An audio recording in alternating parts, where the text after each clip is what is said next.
Crown কখন করে? আমরা কিন্তু সব ক্ষেত্রে যে দুম করে ক্রাউন করে দিই তা নয়। ক্রাউন করার কতগুলো ইন্ডিকেশন আছে। যে ক্ষেত্রে কোনো একটা মিসিং দাঁতকে রিপ্লেস করতে হবে, সেক্ষেত্রে তো আমাকে ব্রিজ করতেই হবে, পাশের দাঁতের ওপর ক্রাউন করতেই হবে। রুট ক্যানালের পরে যেখানে অনেকখানি টুথ স্ট্রাকচার চলে গেছে বা কোরোনাল কাভারেজ দরকার, সেক্ষেত্রে আমরা ক্রাউন করি। কোনো একটা মাঝের দাঁত নড়ছে মানেই তার আগের দাঁত আর পরের দাঁতটাও কি এফেক্টেড হয়? ইউজুয়ালি একটা দাঁত নড়াটা একটু আনকমন।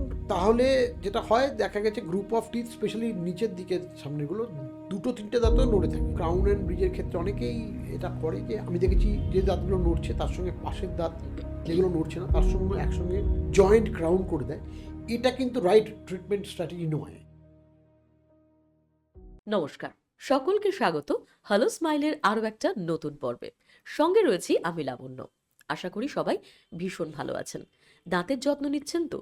নিশ্চয়ই নেবেন, কারণ এখন সেই পুরনো মিথ আর খুব একটা চলে না যে দাঁত নড়লেই তাকে তুলে ফেলতে হবে।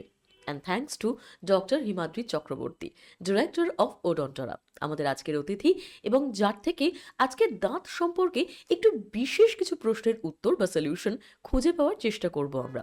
Welcome sir. বলো। একটা জিনিস যেটা ভীষণ তোমার ভিডিওসগুলো থেকে আমরা জানতে পেরেছি যে দাঁত নড়া মানেই কিন্তু তুলে ফেলা is the not only solution. Correct. তারপরেও দাঁতকে কিন্তু আমরা নানাভাবে সাপোর্ট দিতে পারি এবং অনেকটা, পুরোটা না হলেও অনেকটা আগের অবস্থায় ফিরিয়ে দেওয়া যায়। সেক্ষেত্রে ক্রাউনের একটা ভূমিকা রয়েছে হ্যাঁ। এবং ক্রাউন কারা করতে পারেন, বা ক্রাউনের ব্যাপারটা আগে যেমন অনেকে ভাবতো যে দাঁত তুলে ফেললেই সমাধান, ক্রাউন যারা করবেন তাদের কাছে অনেকের কাছে একটা প্রশ্ন যে এটা কতটা অ্যাফোর্ডেবল বা আমার জন্য সুটেবল কিনা, সেইগুলো নিয়ে যদি একটুখানি বলো। আচ্ছা, প্রথম কথা হচ্ছে যে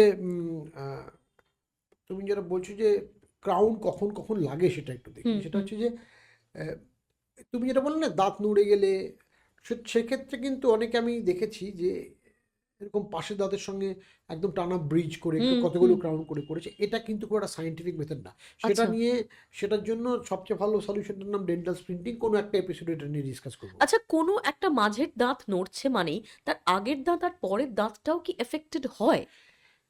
ইউজুয়ালি একটা দাঁত নড়াটা একটু আনকমন। তাহলে যেটা হয়, দেখা গেছে গ্রুপ অফ টিথ স্পেশালি নিচের দিকে সামনেগুলো দুটো তিনটে দাঁতও নড়ে থাকে। নড়ে ঠিক আছে, থাকে। কিন্তু এই যে তুমি বলছো ক্রাউন অ্যান্ড ব্রিজের ক্ষেত্রে অনেকেই এটা করে যে আমি দেখেছি যে দাঁতগুলো নড়ছে তার সঙ্গে পাশের দাঁত যেগুলো নড়ছে না তার সঙ্গে একসঙ্গে জয়েন্ট ক্রাউন করে দেয়। এটা কিন্তু রাইট ট্রিটমেন্ট স্ট্র্যাটেজি নয়। আচ্ছা। সেক্ষেত্রে যেটা ট্রিটমেন্ট স্ট্র্যাটেজি সেটা হচ্ছে যে স্প্লিন্টিং করা। স্প্লিন্টিং মানে পাশের দাঁতগুলোর সঙ্গে জুড়তে হবে, কিন্তু পুরোপুরি 360 ডিগ্রি প্রিপারেশন না করে অ্যাডেসিভ বন্ডিং করে জুড়তে হবে। কিন্তু তুমি যখন ক্রাউন নিয়ে আমাকে জিজ্ঞেস করছো, ক্রাউন নিয়ে না দুটো তিনটে জিনিস প্রথমে একটু ক্লিয়ার করা দরকার। ক্রাউন কখন করে হ্যাঁ। মানে কারণ ক্রাউন কিন্তু একটা ডিস্ট্রাকটিভ প্রিপারেশন, 360 ডিগ্রি প্রিপারেশন। অতএব আমরা কিন্তু সব ক্ষেত্রে যে দুম করে ক্রাউন করে দিই তা নয়, এটা করা উচিত হবে। এবার ক্রাউন করার কতগুলো ইন্ডিকেশন আছে। ইন্ডিকেশনগুলো কি? যে ক্ষেত্রে কোনো একটা মিসিং দাঁতকে রিপ্লেস করতে হবে, সেক্ষেত্রে তো আমাকে ব্রিজ করতেই হবে, পাশের দাঁতের ওপর ক্রাউন করতেই হবে। এছাড়াও রুট ক্যানালের পরে যেখানে অনেকখানি টুথ স্ট্রাকচার চলে গেছে, সেক্ষেত্রে আমরা বা কোরোনাল কাভারেজ দরকার, সেক্ষেত্রে আমরা ক্রাউন করি। কারণ ক্রাউন ছাড়াও অল্প টুথ স্ট্রাকচার গেছে বা টুথ স্ট্রাকচারটা এরকম অবস্থায় আছে যেখানে আরও টুথ স্ট্রাকচার প্রিভেন্ট করতে হবে, মানে টুথ স্ট্রাকচার লসের থেকে, সেক্ষেত্রে কিন্তু আমরা অনেক সময় হয় কি আমরা ক্রাউন অবধি যাই না, অনলে বা ইনলে এই ধরনের প্রিপারেশন করতে পারি। যাই হোক, এবার ক্রাউন নিয়ে যেটা কথা সেটা হচ্ছে ক্রাউন কিন্তু 360 ডিগ্রি প্রিপারেশন, মানে সব দিক থেকে দাঁতটাকে ছোটো করতে হয় টু অ্যাকোমোডেট স্পেস। এবার ক্রাউনের ক্ষেত্রে একটা সুবিধা হচ্ছে it is easy to prepare. অসুবিধাটা হচ্ছে যে আহ, অধিকাংশ সময় যদি আমার আন্ডার প্রিপেয়ার থেকে, সেক্ষেত্রে যে ক্রাউনটা তৈরি হবে সেটা কিন্তু ভীষণ বড় ওভার সাইজড হবে এবং সেটা কিন্তু খুব একটা ভালো সলিউশন না। এবং প্রপারলি শেপ না হলে তো একদম অসুবিধা হবেই। অসুবিধা হয় ইন দ্য সেন্স দাঁতে প্লাক অ্যাকুমুলেশন বেশি হবে, পরিষ্কার রাখতে প্রবলেম হবে, সেগুলো একটা প্রবলেম তো বটে। এবার তুমি যে জিজ্ঞেস করছো ক্রাউনের মেটেরিয়াল কী হওয়া উচিত, কী ধরনের ক্রাউন হওয়া উচিত, সেটা কি শুধু দামের ওপর ডিপেন্ডেন্ট নয়। এবার ক্রাউন আগে, মানে আজ থেকে 50-60 বছর আগে একটাই মেটেরিয়াল তৈরি হতো, সেটা হলো মেটাল। মেটাল। এবার শুনে থাকবে আগেকার দিনের লোকে সোনার দাঁত বাঁধাতো। হ্যাঁ। তখন কিন্তু মেটাল বলতে অলমোস্ট সেমি প্রেশাস গোল্ড, মানে এই 17-18 ক্যারেট গোল্ড দিয়েই হতো। এবার আজকের দিনে সোনা যেরকম মহার্ঘ সেতে তাতে তো একটা সোনা, এক্স্যাক্টলি, মানে যে কারণে ক্রাউন এবং অ্যাফোর্ডেবল ব্যাপারটা কিনা সেটা নিয়ে হ্যাঁ, প্রচুর লোকের যদি প্রশ্ন। আজকের দিনে আমি আগেকার দিনে দেখেছি যে সত্যি সত্যি গোল্ড দিয়ে বানানো হয়েছে, এরকমও দেখেছি গোল্ডের মতো মেটেরিয়াল দিয়ে বানানো হয়েছে, সেটা কিন্তু গোল্ড নয়, পিওর নয়। পিওর নয়। এবার এখনকার দিনে না গোল্ড দিয়ে একটা ক্রাউন বানানো খুব এক্সপেন্সিভ, কারণ একটা ক্রাউন করতে অন অ্যান অ্যাভারেজ 2.8 থেকে 3.1 গ্রাম গোল্ড লাগে। এবার সবচেয়ে বড় কথা হচ্ছে ল্যাবরেটরি কিন্তু এই প্রাইসটা চার্জ করে না, ল্যাবরেটরি এই প্রাইসটা চার্জ করে না, কারণ ওই যখন ক্রাউনটাকে ফিনিশ করে কিছুটা গোল্ড উড়ে যায় তো, হ্যাঁ। অতএব ও এর ওপরেও প্রায় 15 to 20% গোল্ড অ্যাড করবে, মানে অ্যারাউন্ড 3.8 গ্রাম গোল্ড। বুঝতে পারছো আজকের দিনে 3.8 গ্রাম গোল্ডের কীরকম প্রাইস হতে পারে? প্রাইস। শুধু সেটা হচ্ছে মেটেরিয়াল প্রাইস, এরপর প্রিপারেশন তৈরি করা, অতএব সেই ক্রাউনটা করা আর পসিবল নয়। এরপরে এলো নন নোবেল মেটাল, মানে নন প্রেশাস মেটাল রাদার এর ক্রাউন, মানে সেগুলো অ্যালয়, জেনারেলি ক্রোম কোবাল্ট বা নিকেল ক্রোমিয়াম ওপেন। সেগুলো দেখতে রূপোলি রঙের হয়, স্টিলের মতন দেখতে, সামনের দাঁতে করাই যায় না। তারপরে আস্তে আস্তে এলো মেটাল সেরামিক। এখনও মেটাল সেরামিক ইউজ হচ্ছে, metal ceramic in the sense PFM, professional facing metal, সেগুলো কাস্টিং করে বানানো হয়। তার ফিট বা লুক আর ফিনিশ তো একদম রিয়েলের মতোই প্রায়। রিয়েলের মতো, কিন্তু ফিটটা অত ভালো নয়। এখন মেটালের সঙ্গে যে পিএফএমের যে নতুন ভার্সনটা এসছে সেটার নাম ডিএমএলএস। আচ্ছা। এটা মেটালটা না ক্রোম কোবাল্ট, কিন্তু এটা প্রিন্টেড ক্রাউন, মানে মেটালটাকে লেজার দিয়ে গলিয়ে সেটা দিয়ে প্রিন্টিং করা, এর প্রিসিশন লেভেল খুব ভালো। এতক্ষণ যেগুলো বললাম এগুলো সব metal base crown. Metal base ক্রাউনের না 2-3টে প্রবলেম আছে। একটা প্রবলেম হচ্ছে, মানে গোল্ডের ক্ষেত্রে সেই প্রবলেমটা প্রায় ছিল না বললেই চলে, কিন্তু এই মেটালগুলোর একটা প্রবলেম আছে, এগুলো যদিও ফেরোম্যাগনেটিক নয়, মানে ম্যাগনেটিক মেটেরিয়াল নয়, কিন্তু অধিকাংশ সময় এটা নিয়ে আমাদের সঙ্গে অনেক সময় পেশেন্টদের কথা হয়, অন্য ডাক্তাররা বলেন না এটা এমআরআই সেফ, কিন্তু তোমাকে যদি ধরো তোমার মুখে আছে, তুমি গেলে তোমাকে বললো না আপনি মেটালটা খুলে আসুন আমরা করতে দেবো না, সেক্ষেত্রে হ্যাঁ। তুমি এমআরআই সেফ নিয়ে যতই তর্ক করো, তারপরে না আমাদের এখানে কিন্তু জিনিসটা করতে দেবো না, আমাদের এখানে এই মেটাল সাবস্ট্রাকচার আছে, কারণ দেখবে এমআরআই করার সময় সমস্ত যত জুয়েলারি জুয়েলারিজ অর্নামেন্টস সব আছে সব তো খুলে ফেলে, খুলতে হয়। ওরা বলে যে করবো না। এবার তুমি যদি সেটা বলো না এটাতে এমআরআই সেফ নন ম্যাগনেটিক, অনেক সেন্টার আছে তারা মনে না যে ঠিক আছে আপনি নন ম্যাগনেটিক বুঝলাম কিন্তু আমরা করবো না, করবো না, একটা রিস্ক থেকে যায়। রিস্ক থেকে যায়। ওরা ভাবে যদি এর মধ্যে কোনো ম্যাগনেটিক এলিমেন্ট থাকে তাহলে তো সেটার সঙ্গে অ্যাট্রাকশন হতে পারে, সেক্ষেত্রে প্রবলেম হতে পারে, পেশেন্টের ক্ষতি। মরে যেতে পারে পেশেন্ট, ম্যাগনেটের ভেতরে চলে গেলে পেশেন্ট তো মরেই যাবে। সেকেন্ড হচ্ছে আহ, আমি বেশ কিছু পেশেন্টকে শুনেছি যারা পিএফএম করেছেন, থার্ড প্রবলেমটা পরে বলছি, সেটা হচ্ছে যখন এমআরআই ফিল্ডে ঢোকানো হয় না তখন দাঁতটা ভীষণ ব্যথা হয় অনেক সময়, স্পেশালি রুট ক্যানাল করা থাকলে, কারণ হয়তো কোথাও একটা উইকেস্ট একটা অ্যাট্রাকশন থাকলেও থাকতে পারে, দাঁতে কিন্তু ব্যথা হয় যেগুলো দাঁতে পিএফএম বা মেটাল ক্রাউন করা আছে। আমি গোল্ডের কথা বলছি না, গোল্ডের ক্ষেত্রে একদম ব্যাপারটা নয়, হয় কিন্তু না, আমরা ধরেই নিয়েছি যে আজকের দিনের দামে যা দাম তাতে গোল্ড করানো কেউ পসিবল করতেই হচ্ছে। পারবে না।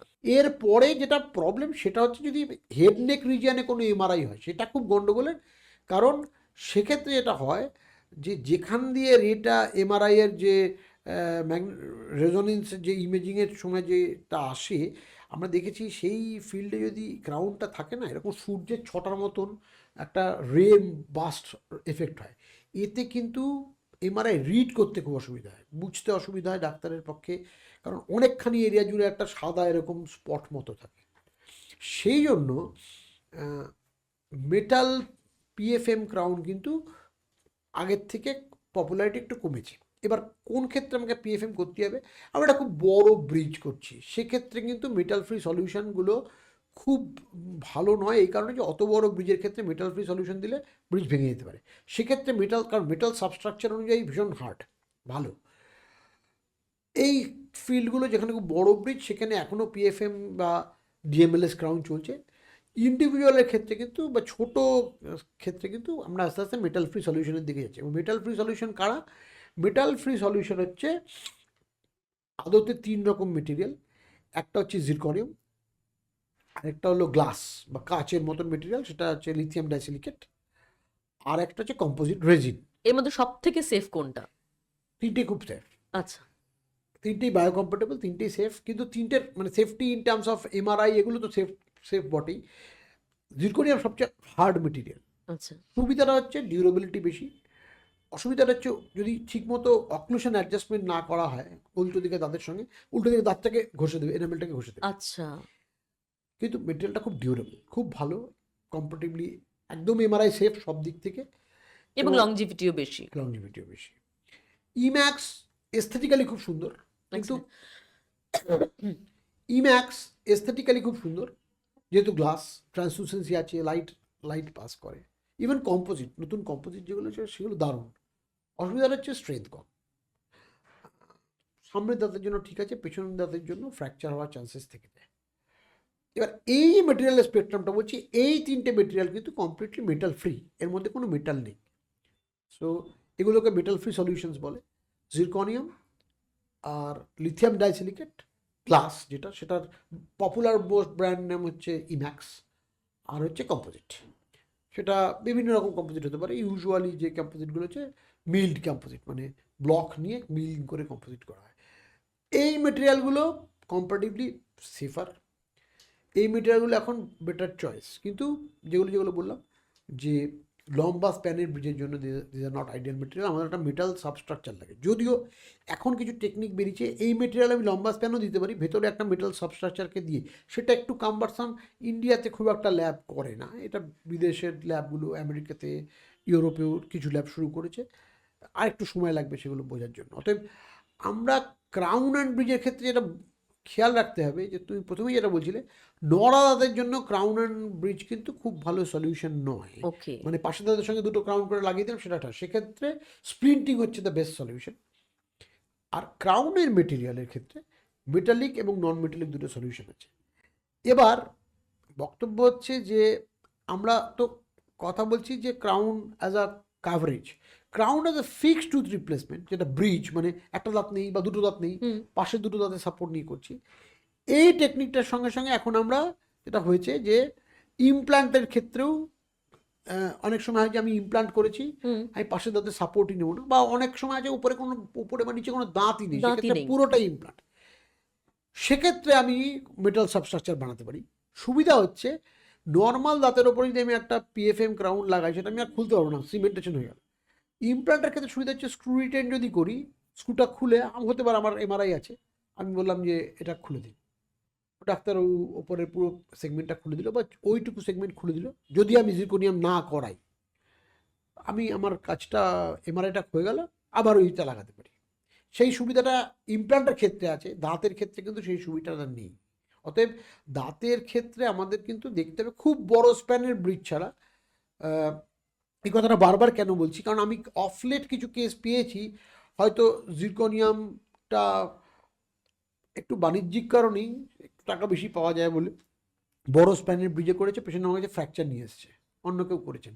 আমি বলবো যে বড় স্প্যানের ব্রিজ 5 ইউনিট 6 ইউনিট ব্রিজ যদি কেউ করে, মানে 3টে দাঁত রিপ্লেস করতে হচ্ছে, আমি 3টে দাঁতের সাপোর্ট নিচ্ছি বা 4টে দাঁতের সাপোর্ট নিচ্ছি, বড় একটা স্প্যান, যেটা খুব বেশি করা হয় না। 3টে দাঁতের মিসিং হলে আমরা এখন প্রথমে আগে ইমপ্ল্যান্টেরই সলিউশন দিই, দুটো হ্যাঁ। ইমপ্ল্যান্ট লাগিয়ে ব্রিজ করব। ব্রিজ করো। তারপরেও পেশেন্ট যদি বলে না আমি ইমপ্ল্যান্ট করতে সাহস পাচ্ছি না বা কোনো একটা কারণে করতে চাইছেন না, সেক্ষেত্রে যদি আমরা ব্রিজ করি, সেক্ষেত্রে কিন্তু ডিএমএলএস বা PFML first choice rather than metal, non metallic solution. কারণ মেটাল ফ্রিতে এই দাঁতগুলো ভেঙে যাওয়ার একটা সম্ভাবনা থেকে যায়। ফলে আজকের আলোচনা থেকে আমরা একটা জায়গা কিন্তু খুব ক্লিয়ারলি বুঝতে পারলাম যে যে কোনো দাঁতের জন্য কিন্তু ক্রাউন নয়, এবং নড়া দাঁতের জন্য স্প্লিন্টিং হচ্ছে দারুণ একটা সলিউশন, এবং কতটা অ্যাফোর্ডেবল হতে পারে বা কী কী মেটালের হতে পারে আপনার জন্য ক্রাউন বা ব্রিজ, এবং এগুলো কতখানি সেফ এবং কতখানি অ্যাফোর্ডেবল সেটাও আমরা জানতে পারলাম।